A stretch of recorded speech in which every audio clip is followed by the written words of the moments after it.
Hello, my birds. Welcome back to my YouTube channel, The Candid Bird.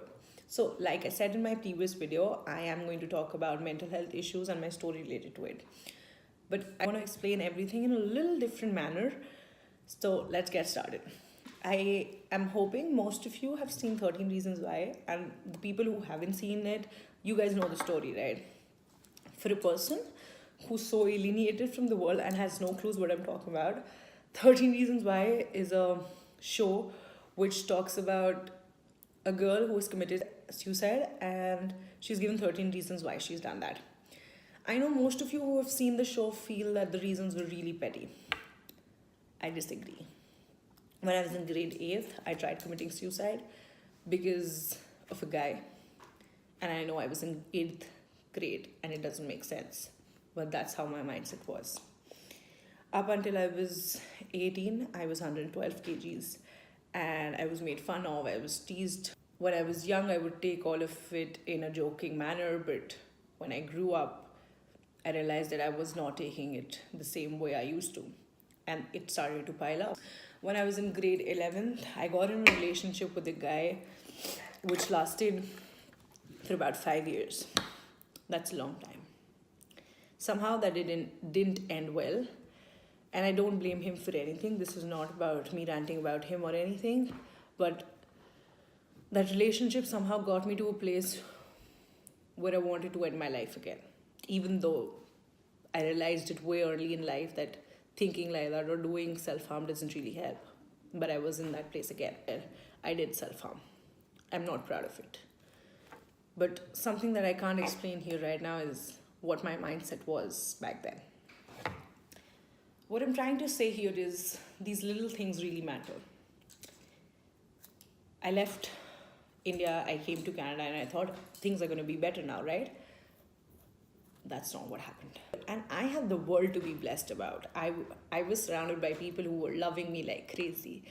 I was in a really beautiful place. I was in a place where I had all the opportunities in the world. But somehow, I was not happy. I was still ungrateful at times. I would still cry at times.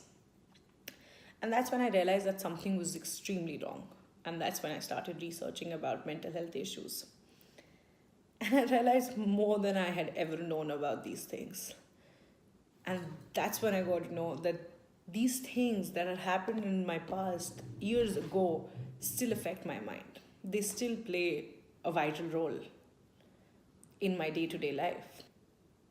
Trust me, the way we think our mind works, it's not that easy. It's way more complicated than we think it is.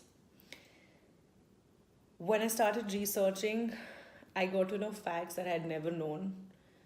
I realized things that I could never have imagined.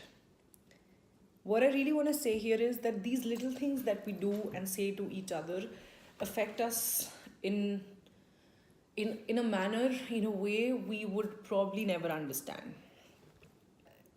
Every day we go through a lot, and that a lot stays here. And our mind keeps everything inside, and things get piled up. And things go wrong, and you take bad decisions, and you go through bad phases. The first step to feel better or to have a better way is to accept the fact that, okay, I have a mental issue. Also, by the way, when I was researching, I realized there's a world out there who still does not understand mental health issues, who still makes fun out of mental health issues. I was literally speechless. And even though I knew, but the number of people who are out there who don't understand or who don't accept these issues, who would say it's okay, it'll be fine, that's not what my brain would understand. That's not what a person who genuinely goes through depression or anxiety would understand if I tell them it's going to be okay. That's not how they're going to feel better. The little ways or the little things that you can do to make each other feel better is to genuinely understand that person, to empathize with them, and not give them sympathy by saying, oh, I understand how you feel.